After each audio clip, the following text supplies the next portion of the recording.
시간입니다. 다 같이 자리에서 일어나셔서요. 오늘 주신 말씀은 구약성경 느헤미야 12장 27절에서 43절까지 구약 745쪽 제가 가진 성경 그렇습니다. 하나님 말씀을 경건한 마음으로 받들어 읽겠습니다. 다 같이 예루살렘 성벽을 봉헌하게 되니 각처에서 레위 사람들을 찾아 예루살렘으로 들여다가 감사하며 노래하며 죄금을 치며 비파와 수금을 타며 즐거이 봉헌식을 행하려 하매 이에 노래하는 자들이 예루살렘 사방들과 느도바 사람의 마을에서 모여들고 또 빗길갈과 게바와 아스마의 들에서 모여들었으니 이 노래하는 자들은 자기들을 위하여 예루살렘 사방의 마을들을 이루었습니다. 집상들과 레위 사람들이 몸을 정결하게 하고 또 백성과 성벽을 정결하게 하니라.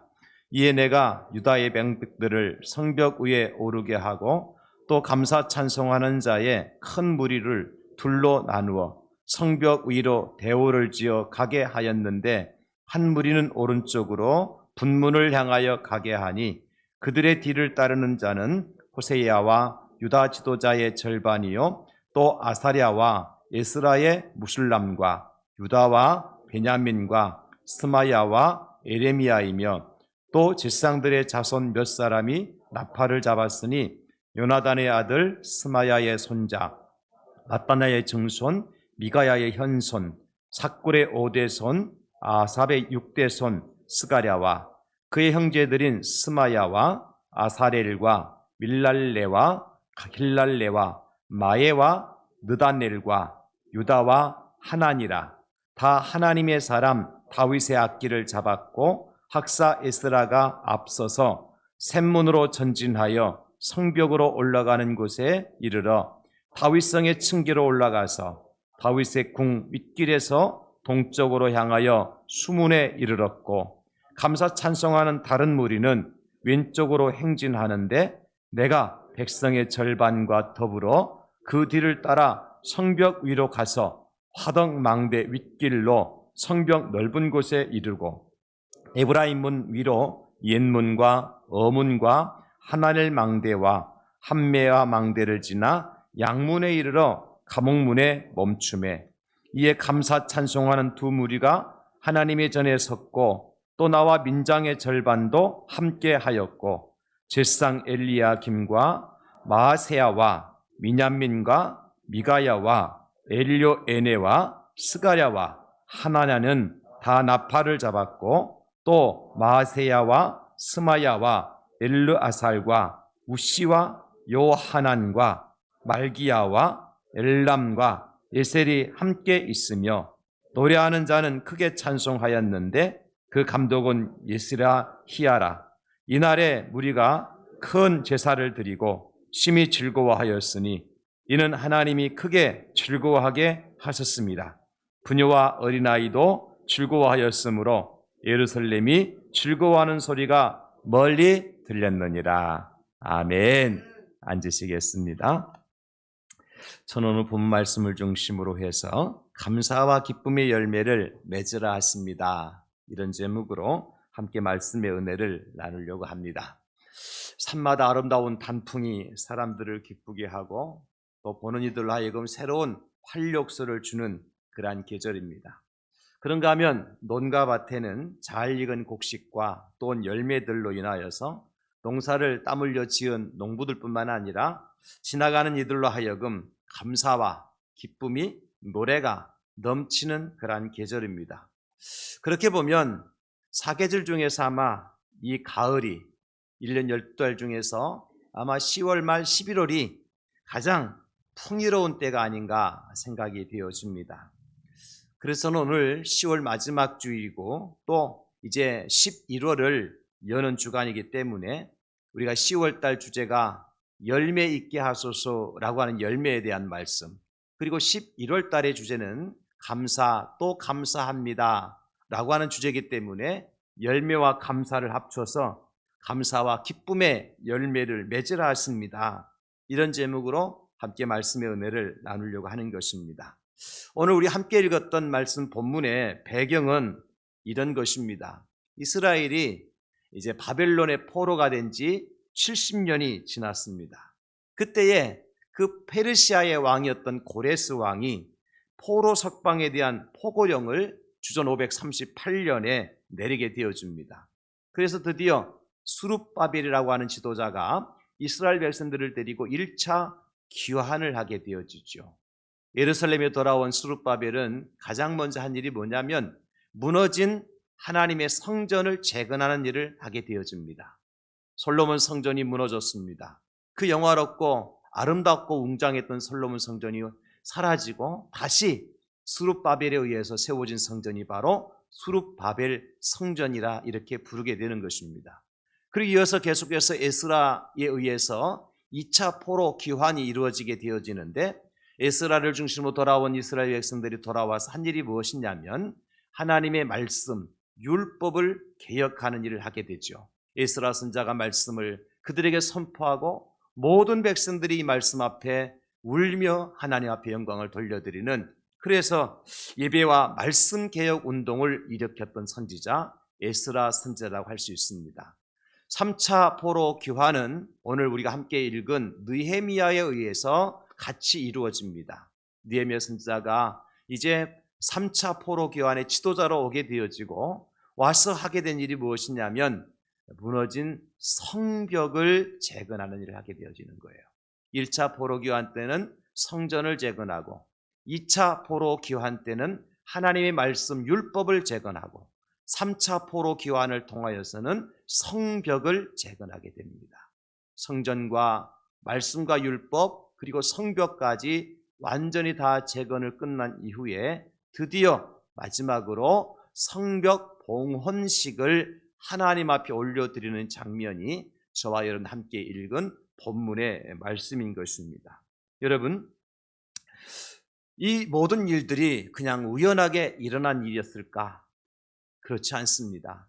하나님께서 계획하셨던 일이고 하나님의 뜻대로 하나님의 말씀대로 성취된 거예요. 우리가 그것을 어떻게 알 수 있느냐 하면 예레미야 선지자는 이미 이 사실을 말씀을 통해서 예언했죠. 예레미야 25장 11절 말씀에 이 모든 땅이 폐허가 되어 놀랄 일이 될 것이며 이 민족들은 70년 동안 바벨론의 땅을 섬기리라. 예루살렘이 황폐하게 될 것을, 그리고 바벨론의 포로가 되어져서 70년 동안 포로 생활할 것을 말씀하셨죠. 그리고 또 말씀합니다. 예레미야 29장 10절에 여호와께서 이와 같이 말씀하시니라. 바벨론에서 70년이 차면 내가 너희를 돌보고 나의 선한 말을 너희에게 성취하여 너희를 이곳으로 돌아오게 하리라.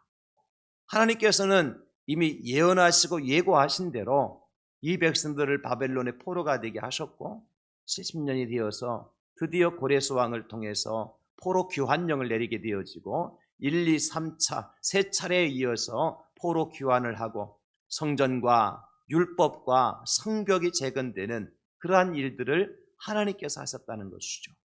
이런 일 때문에 이스라엘 백성들은 그 하나님 앞에 모여서 함께 성전 봉헌식을 갖게 되어지고 오늘 본문에 보니까 기쁨과 감사가 넘치는 그러한 모습으로 하나님께 나아가는 것을 보게 되어집니다.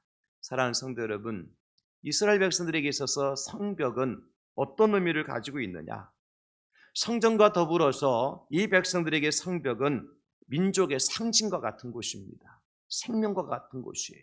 왜냐하면 여러분, 성벽이라는 것은 무슨 역할을 하느냐 하면 성전과 성전 밖을 구별하는 거예요. 성전이 있는 곳과 성전이 없는 것을 구별하는 것이 바로 성벽입니다. 하나님께서 임재하신 성전과 또 그 밖에 생활하는 세상 사람들이 살아가는 그런 세상의 삶과 하나님의 삶을 구별하는 그 구별하는 벽이 바로 성벽이란 말이죠.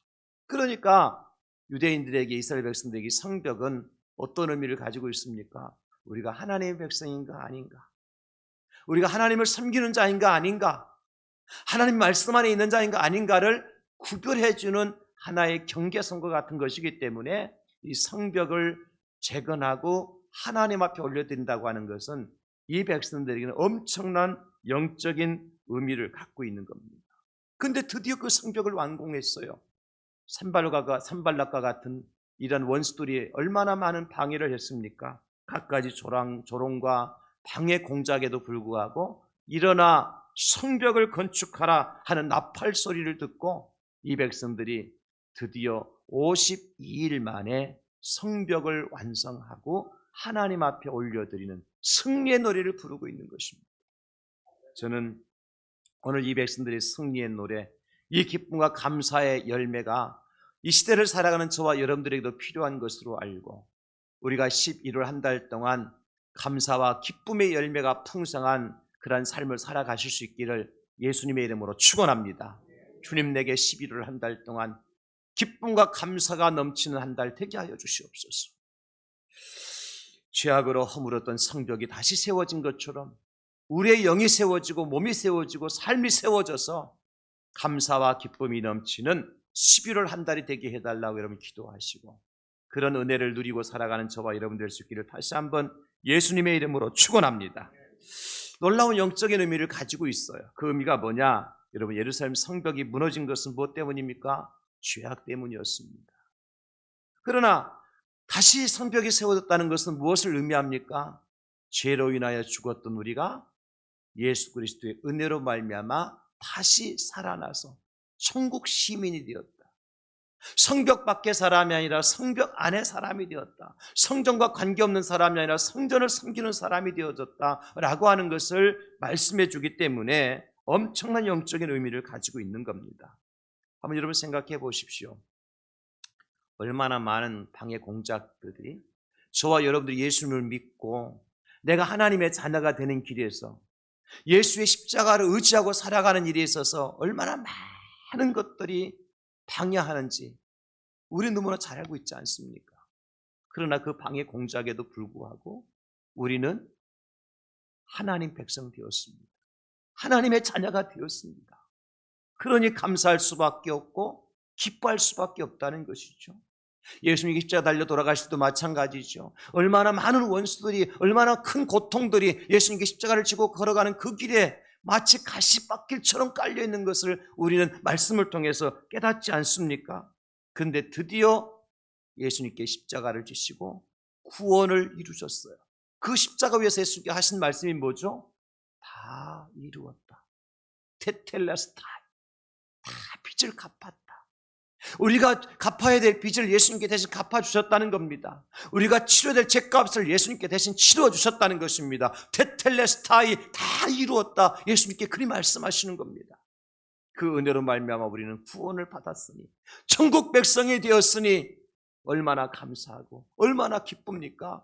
여러분, 이 감사와 기쁨이 더 충만한 11월 한 달이 될 수 있기를 다시 한번 예수님의 이름으로 축원합니다. 그래서 말씀합니다. 오늘 보면 27절에 예루살렘 성벽을 봉헌하게 되니 각처에서 이웃 사람들을 찾아 예루살렘으로 데려다가 감사하며 노래하며 지금을 치며 비포와 수금을 타며 즐거이 봉헌식을 행하려 하며, 여기는 감사밖에 없습니다. 기쁨밖에 없습니다. 여러분, 우리 성도들의 삶의 현장에 무엇만 있으면 돼요? 감사와 기쁨만 있어요. 감사와 기쁨. 따라서 합시다. 내 삶 속에 감사와 기쁨만 넘치게 하옵소서. 그렇게 되기를 주님의 이름으로 축원합니다. 그렇다면 언제 어떻게 이스라엘 백성들이 기쁨과 감사의 열매를 맺고 살아갈 수 있느냐? 우리도 기쁨과 감사의 열매가 필요한데 어떻게 해야 되느냐? 오늘 본문을 통해 세 가지를 함께 나누려고 합니다. 첫째는 함께 모일 때 감사와 기쁨의 열매가 있습니다. 따라서 우리 첫 번째 메시지 같이 읽을까요? 시작. 함께 있을 때 감사와 기쁨의 열매가 있습니다. 다시 한번 시작. 함께 모일 때 감사와 기쁨의 열매가 있습니다. 함께 모일 때, 함께 있을 때입니다. 오늘 본문 28절에 이에 노래하는 자들이 예루살렘 사방들과 느도바 사람의 마을에서 모여들고, 또 29절에 또 백길알과 게바와 이스마의 그 들에서 모여들었으니 이 노래하는 자들은 자기들을 위해서 예루살렘 사방의 마을들을 이루었습니다. 여러분, 사람들이 들에서 동네에서 모여들기 시작했어요. 하나님에 감사하기 위해서, 이 기쁨을 함께 나누기 위해서. 그래서 얼마나 많이 모였던지 하나의 동네 마을을 이룰 정도로 말이죠, 엄청난 사람들이 모여들기 시작했어요. 그럴 때 거기에 감사가, 기쁨이 더욱더 넘쳐나기 시작을 했다는 것입니다. 여러분, 함께 모이면, 연합하면 감사와 기쁨이 배로 증폭이 되어집니다. 그래서 우리는 슬플 때도 함께 해야 하고, 힘들 때도 함께 해야 하고, 좋은 일에도 기쁜 일에도 함께 해야 될 운명 공동체가 바로 교회입니다.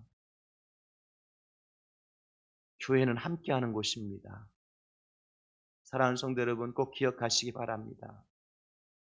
믿음의 공동체, 교회 공동체는 함께하는 공동체인 것입니다. 우리나라 국민들의 정서가 참 잘 보이는 그러한 이제 정서를 가지고 있어요. 이런 정서는 이스라엘 백성들의 정서와 아주 유사해요. 그리고 요즘에 제가 깨닫는 것은 대한민국의 정서, 이스라엘의 정서가 또 어디에 찾아봤냐니까 저 아프리카 우간다에서 찾아봐요. 사람들이 참 잘 모입니다. 우리만 옛날에 하다가 얼마나 잘 모였습니까? 뭐 이제 가을 추수 되면은 어느 집에 타작한다 그러면 온 동네 사람 다 모였지 않습니까? 누구 집에 아들 장가 간다 그러면 그냥 2박 3일 동안 잔치를 벌였지 않습니까? 누가 돌아가셨다 할 때도 마찬가지고요. 한국 사람들처럼 잘 모이는 국민성을 가지고 있는 사람, 국민들이 세계에서 찾아보기 쉽지 않아요. 그래서 지난 IMF 때 어떻게 했습니까? 사람들이 모여서 뭐 했어요? 자기 손가락에, 자기 목에 걸었던 장롱 속에 숨겨놓았던 금붙이 다 가지고 줄 서서 그것을 다 드렸잖아요. 그 결과 어떻게 됐습니까? IMF를 이기고 기쁨과 감사가 넘치는 그러한 국민이 됐잖아요. 세계에서 찾아보기 힘든 유래입니다. 이것은 여러분. 2002년 한일 월드컵 때 어떻게 했습니까? 골목마다, 들판마다 TV 있는 곳에, 화면 있는 곳에 온 국민이 다 모였습니다. 하나같이 응원했습니다. 대한민국을 외쳤습니다. 월드컵 4강까지 올라가는 기적을 낳았습니다. 여러분, 이런 기적은 다시 오게 될까요? 그런데 지금은 어떻게 됐느냐? 교회도 모이는 일을 열심을 내지 못해요. 학교 운동회, 가을 운동회 참 옛날에는 얼마나 운동회가 풍성했습니까? 그죠? 우리 집 아이가 운동회 우리 학교 하나 다니는데 온 집안 식구들이 도시락 다 싸가지고 갔잖아요. 10명 다 모였잖아, 운동회 때. 근데 지금 어떡한 줄 아세요?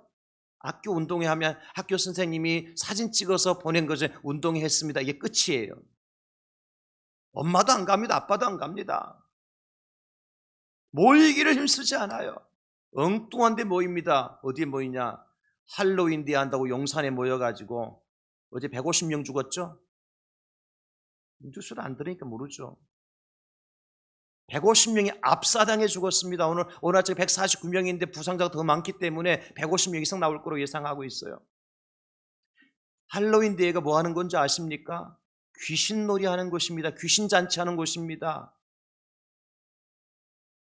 아니, 경건하게 하나님을 섬기는, 하나님의 섬기는 사람들이 텅텅 비어가고 있고, 할로윈 귀신놀이하고 귀신을 영접하고 귀신을 맞이하는 곳에는 사람들이 몰려들어가지고 하루 한순간에 150명이 죽어버렸어요. 여러분, 이것은 보통 일이 아니에요. 하나님 메시지를 우리가 들어야 돼요. 생명을 살리는 곳엔 사람이 없고 죽이는 곳에 사람들이 모여들기 시작했어요. 무엇을 뜻하느냐? 마지막 때가 됐다는 겁니다. 심판의 때가 가까이 왔다는 거예요. 우리가 하나님께 감사와 기쁨의 열매를 맺기 위해서는 어떻게 해야 돼요? 함께 모이되 어디서 모여야 돼요? 오늘 하나님의 성격을 하나님께 올려드리는 기쁨의 잔치의 자리에 모일 수 있어야 된다는 것입니다. 다윗은 성전에 올라가면서 이런 노래를 불렀습니다. 시편 103편 1절이죠. 보라, 형제가 연합하여 동거함이 어찌 그리 선하고 아름다운고. 여기 형제는 어떤 형제입니까? 믿음의 형제입니다. 교회 공동체입니다. 함께 연합하고 동거하는 것이 가장 선하고 아름다운 일이다.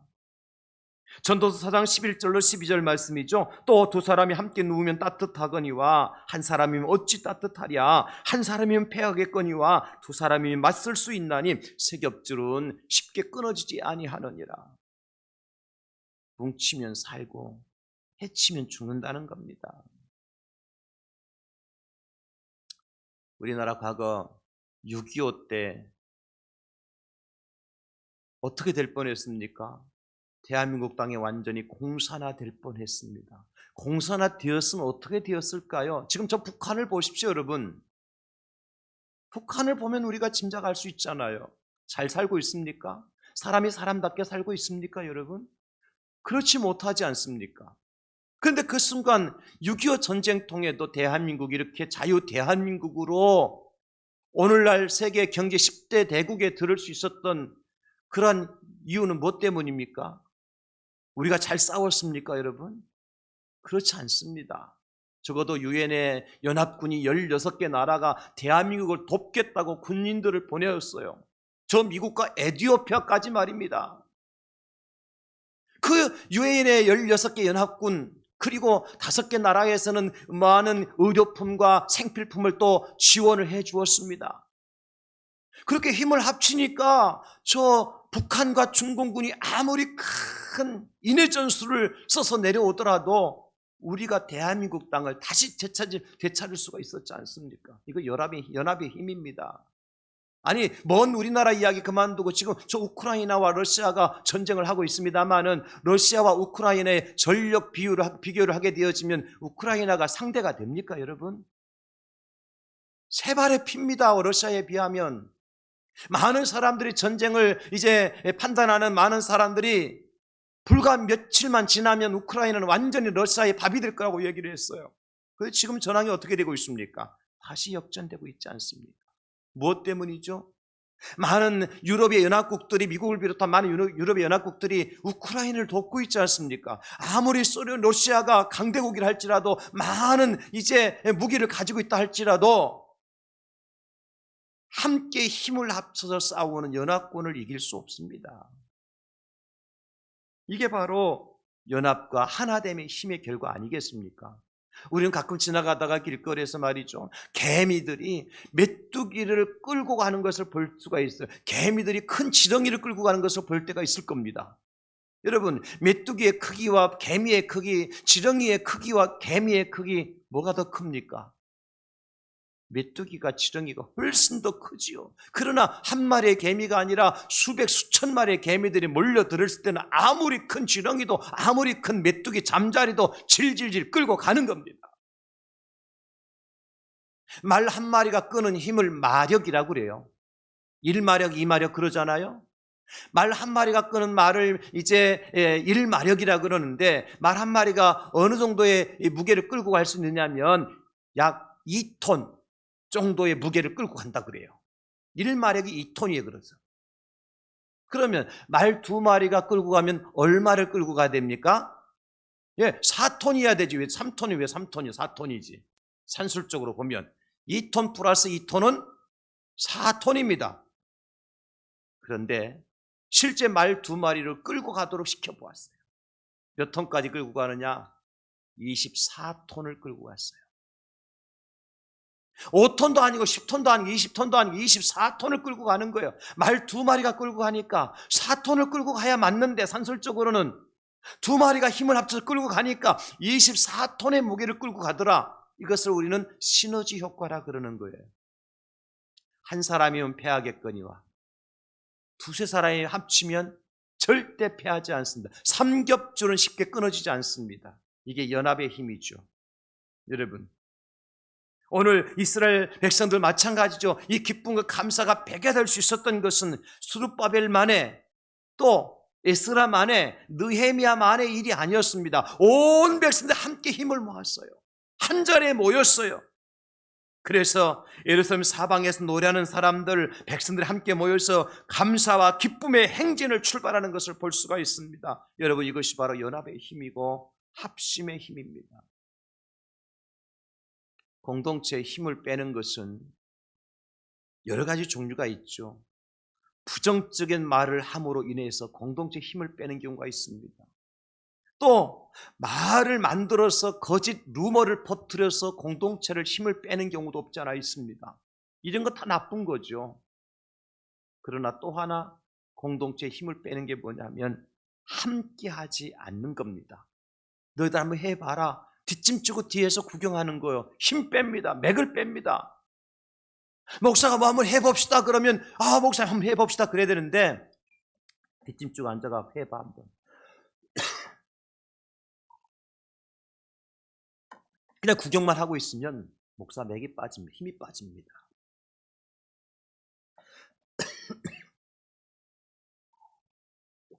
힘 빠지고 맥 빠지니까 기침도 나오네.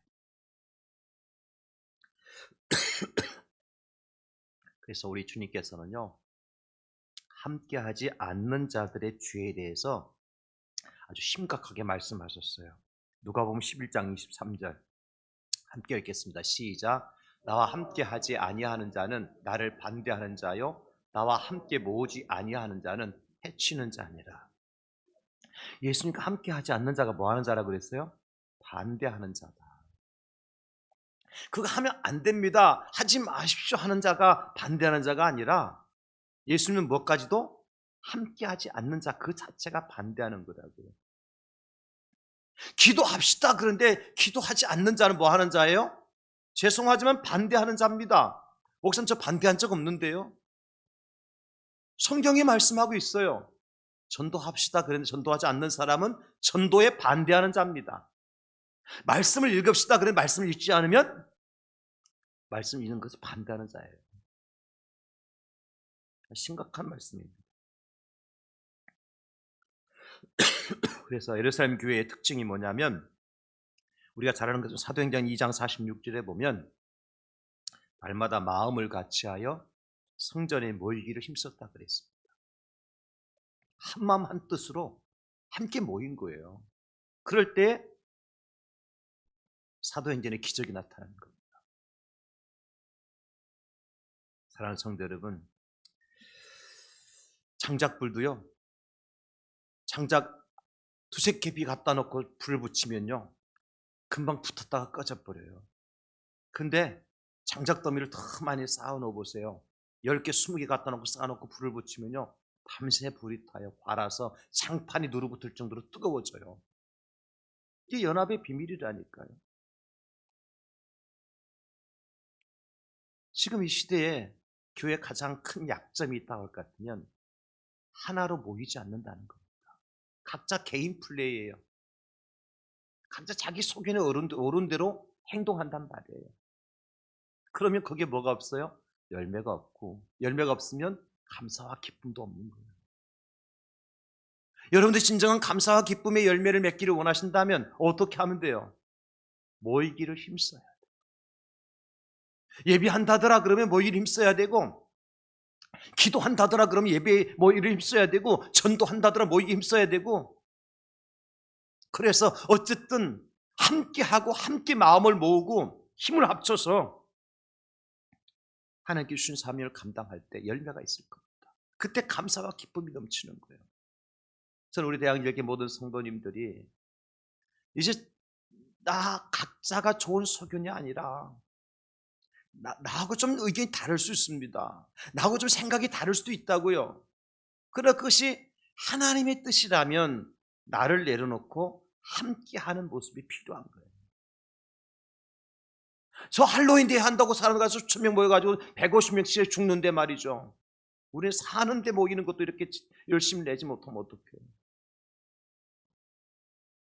우리는 모이는 데 힘쓰고 모여서 기쁨과 감사의 열매를 맺고 하나님께 영광을 돌려드리는 우리 대항적교 여러분 모두가 될 수 있기를 예수님의 이름으로 축원합니다. 두 번째는 각자 행진할 때 감사와 기쁨의 열매가 있어요. 오늘 보면 31절에 이렇게 말씀하고 있습니다. 이에 내가는 느헤미야입니다. 유다의 방백들을 성벽 위에 오르게 하고 또 감사 찬송하는 자의 큰 무리를 둘로 나누어 성벽 위로 대오를 지어 가게 하였는데 한 무리는 오른쪽 분문을 향하여 가게 하니 무리를 다 성벽 위에 모이게 했어요. 그리고 무리를 한 반 정도 나누어서 에스라를 중심으로 해서 한 무리는 성벽의 오른쪽으로 돌게 하고 그 다음에 여러분 계속해서 우리가 보게 되어지면 39절에 보면 뭐라고 말씀합니까? 이 에브라임 문 위로 인문과 어문과 하늘의 망대와 한메아 망대를 지나 양문으로 가문문에 멈추었음에 이에 감사 찬송 두 무리가 하나님의 전에 섰고 또 나라 민장의 절과 함께 하였다.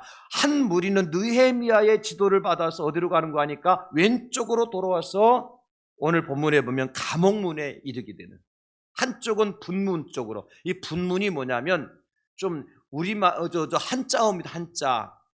인분할 때 쓰는 분자입니다. 무슨 분인지 알겠죠? 인분이 뭔지 모르는 분 계세요? 예. 화장실에 가면 쌓여 있는 거 그거 있잖아요. 왜? 예. 제가 이 강대상에서 그런 말 하기 싫어서 그냥 이렇게 말 안 하는 것 뿐인데, 모르시는 분 나중에 가서 점심 잡수면서 물어보세요. 인분이 뭐냐고. 한 무리는 그쪽으로, 여러분 누가 그쪽으로 가고 싶겠습니까? 이왕이면 깨끗한 곳을 미문으로 가고 싶고, 그죠? 미문은 뷰티풀 게이트, 아름다운 문이거든요. 근데 한 분이 분문으로, 또 한 무리는 어디로 가요? 오늘 본문에 보시면 감옥문이면 감옥문. 또 누가 그쪽으로 가고 싶겠어요? 근데 그쪽으로 보내요. 여기 놀라운 비밀이 있는 거예요. 우리가 교회에서 내가 하고 싶은 일만 하는 게 아니에요. 각자에게 맡겨준 일이라면, 각자의 달란트 은사를 따라서 맡겨준 일이라면 어떻게 해야 돼요? 그 책임을 다하는 겁니다. 이것이 각자 행진하는 거예요. 그러니까 각자 행진할 때 저는 여기서 이제 이 말씀을 이제 연구하면서 뭘 떠오르는 게 군대에서 했던 분열이죠. 분열식. 남자분들은 아실 거예요. 분열식이란 뭐냐면 연대나 대대 이제 모든 병사들이 말이죠, 쭉 행진하다가 분열을 앞으로 그러면 말이죠, 중대별로 대대별로 연대별로 그렇게 나누어서 쭉 행진하는 겁니다. 옛날에 국군의 날 행사 때문에 여러분 보셨잖아요. 저 여의도 광장에서 막 그 광장을 쭉 오다가 대대별로, 아니 그때는 육군, 해군, 공군, 해병대까지 다 방위만 빼놓고 다 모였잖아요. 그래가지고 행진하다가 이제 분열하면 어떻게 됩니까? 각자 자기 위치로 열과 대를 맞춰 쫙 가는 거예요. 얼마나 멋집니까? 그러고 나면 어떻게 되죠? 온 여의도 광장이 군인들로 꽉 차는 겁니다. 이게 분열의 효과예요. 그저 한 줄을 맞춰서 쫙 갈 때는 열병할 때는 그런 아름다움이 없어요. 분열하게 되어지면, 각자 위치에 서게 되면 그 광장을 꽉 메꾸는 효과가 있는 거예요. 무슨 얘기인 줄 아십니까, 여러분?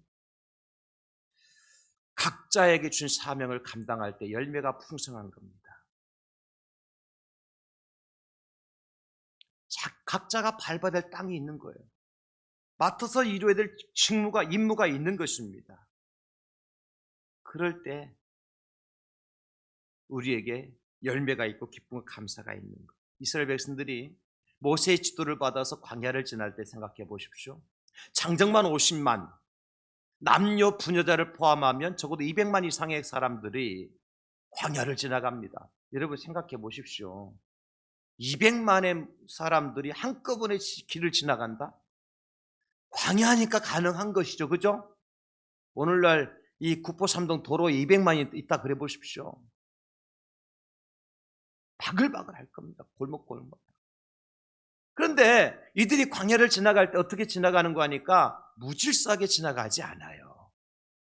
성막을 중심으로 동서남북에 각 세 지파씩 12지파니까 분열을 해서 지나가는 거예요. 그리고 이제 구름기둥이 딱 멈추면 어떻게 합니까? 성막이 세워지게 되어지고 동서로 흩어져서 다시 자기 천막을 개인 천막을, 가정별 천막을 치고 사는 거죠. 그때 움직일 때 사람들이 가지고 가는 게 있어요. 어떤 사람은 자기 집에 쓰고 있는 이제 이불을 짊어지고 가는 사람, 어떤 사람은 성막에 필요한 이제 부삽을, 불집게를 들고 가는 사람, 어떤 사람은 이제 성막에 무거운 그 휘장을 이제 지고 가는 사람, 어떤 사람은 중요한 법궤를 지고 가는 사람. 각자가 다 맡은 직임이 있는 거예요. 그래서 일사불란하게 움직일 때에 행진이 가능하고, 그래서 그 백성들이 가나안 땅에 들어갈 수 있는 거죠. 교회가 그런 곳이어야 됩니다, 여러분. 각자에게 맡겨진 사명이 있다니까요. 어떤 사람은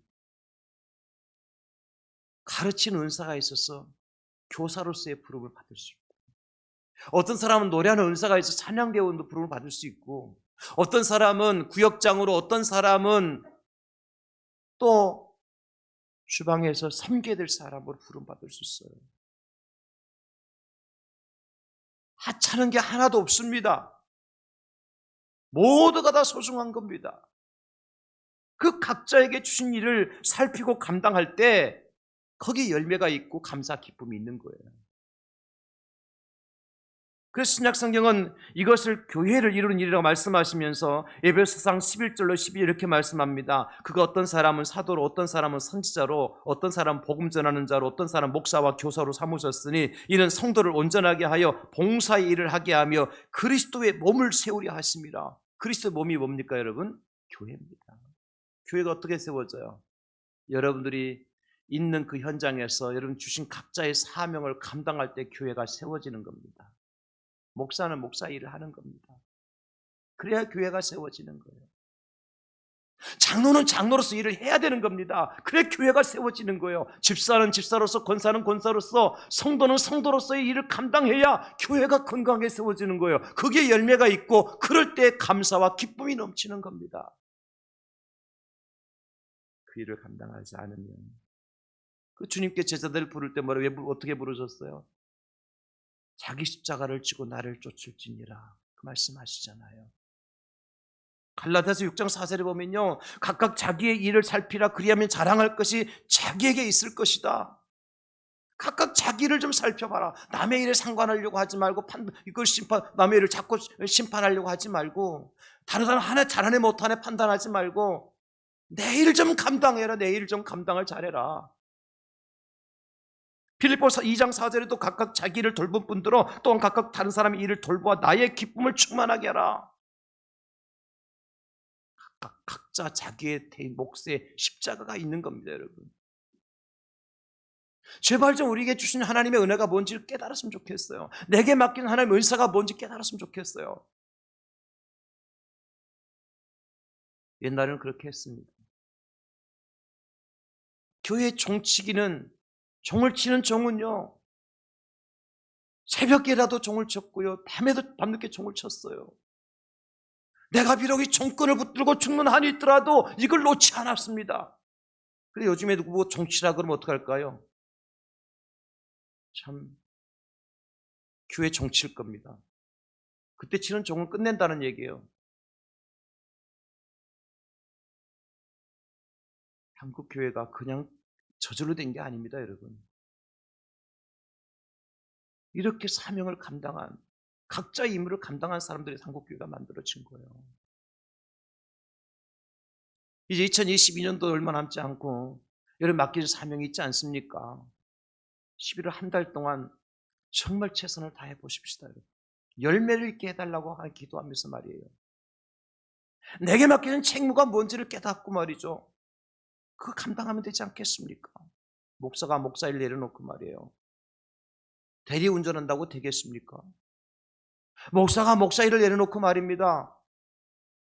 골프나 치러 다니면 되겠습니까? 골프가 잘못된 스포츠는 아니면 스포츠입니다. 그러나 골프나 치면 이제 그렇게 표현했어요. 목사도 골프 쳐야 됩니다. 건강을 위해서. 그러나 골프만 치면 안 되죠.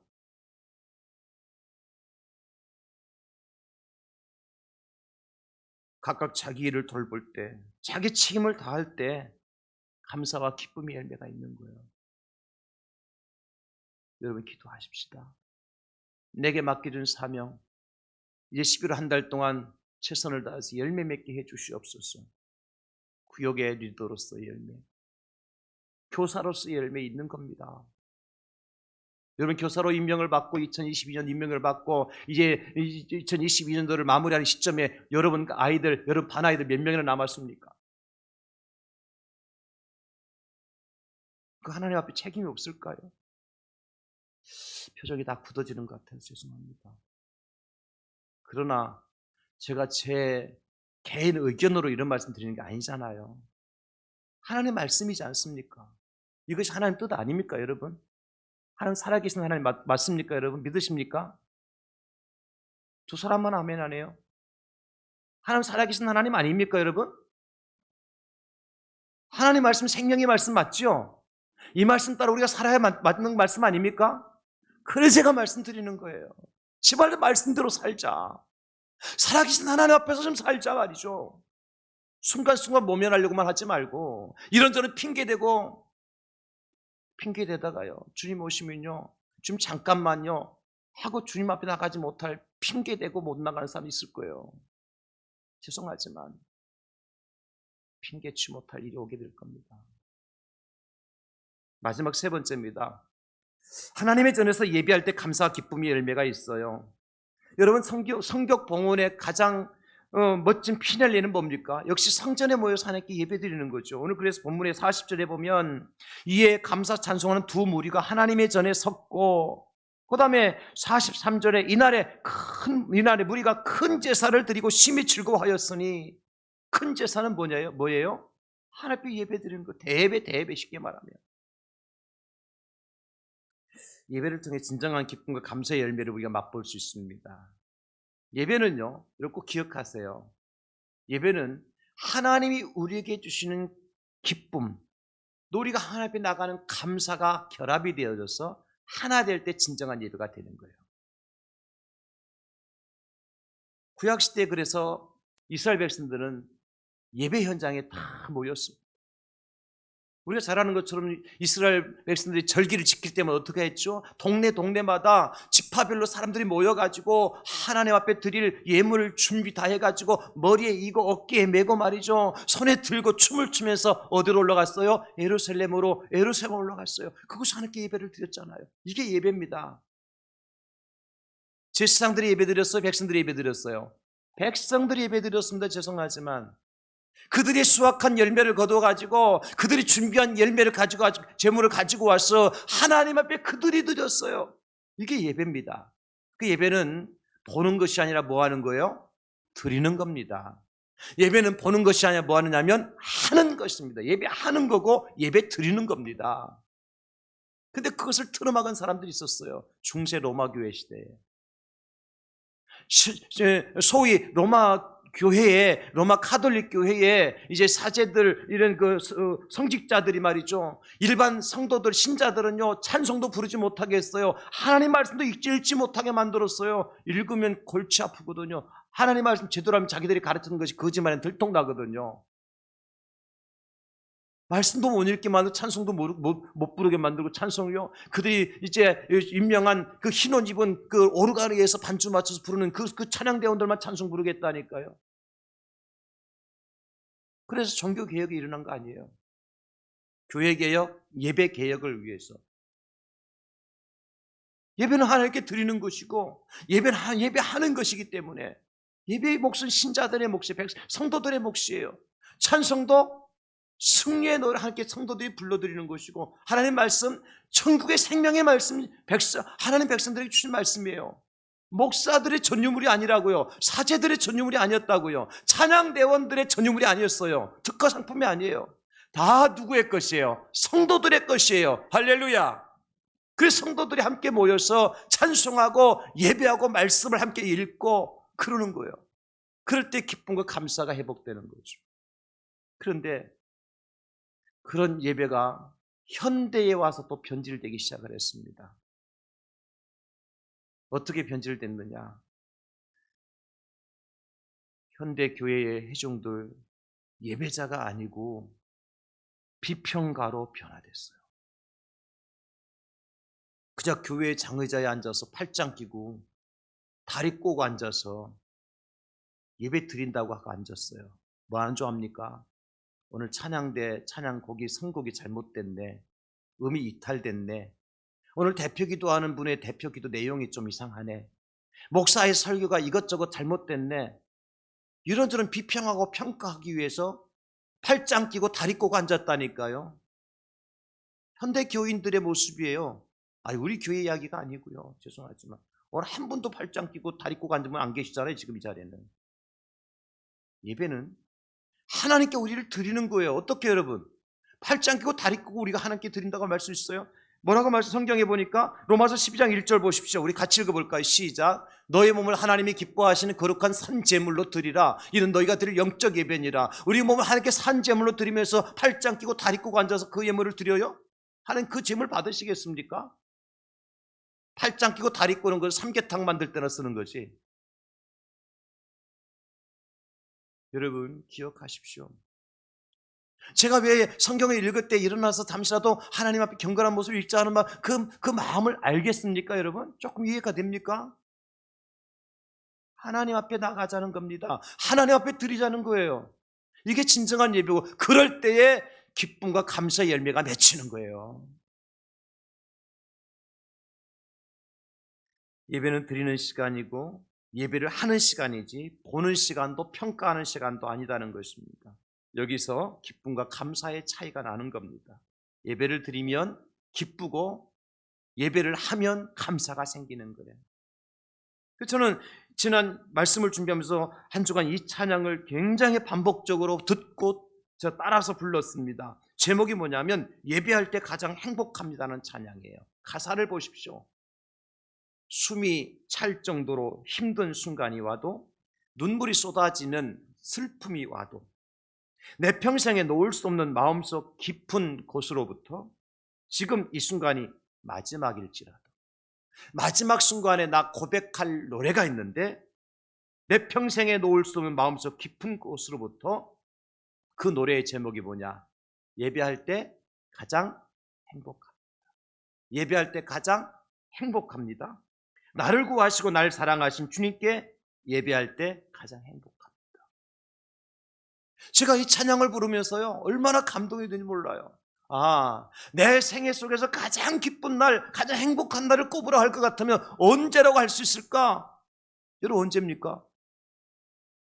돈 많이 벌어서 집 샀을 때예요? 그 집 짊어지고 천국 가실 수 있겠습니까? 다 내려놓고 갈 것들이잖아요. 복권이 당첨됐을 때예요? 복권 당첨되고 제대로 된 사람 한 사람도 없잖아요. 다 거짓되고 다 마약 중독자 되고 말이죠. 자살하고 말이죠. 그 행복한 거 아니죠? 하나님 앞에 섰을 때 내 평생에 가장 행복한 날이 언제였느냐고 물으신다면 여러분 이렇게 대답하십시오. 지난 2022년 10월 30일 날 11시 20분 대향제일교회에서 하나님 앞에 예배 드릴 때 가장 행복했습니다 라고 고백할 수 있어야 된다는 겁니다. 이게 진정한 예배자의 모습이고, 그런 예배를 통해서 열매가 맺히게 되어지고 뭐가요? 감사와 기쁨이 넘치게 되는 거예요. 저는 우리 교회 예배가 이런 예배가 되고 예배하는 저와 여러분들이 이런 예배자가 될 수 있기를 소망합니다. 그래서 진정한 기쁨이 좀 회복되는 예배, 감사가 흘러넘치는 예배, 그런 공간을 위에서 하나님께 이렇게 교회당을 주신 거예요. 다른 거 없어요, 여러분. 이곳에서 기쁨이 있고 이곳에서 감사가 있고 말이죠. 세상에 지친 영혼들, 상한 심령들이 말이죠, 이곳에 와서 하나님 예배할 때 행복해서 박수치고 예배할 때 감사해서 눈물 흘리고 예배할 때 기뻐서 손을 들고 찬송하고, 이게 진정한 예배의 모습이란 말이죠. 그럴 때에 하나님께서 열매를 주실 겁니다. 사랑하는 성도 여러분, 저와 여러분들이 한 주간 또 세상에 나가 살 겁니다.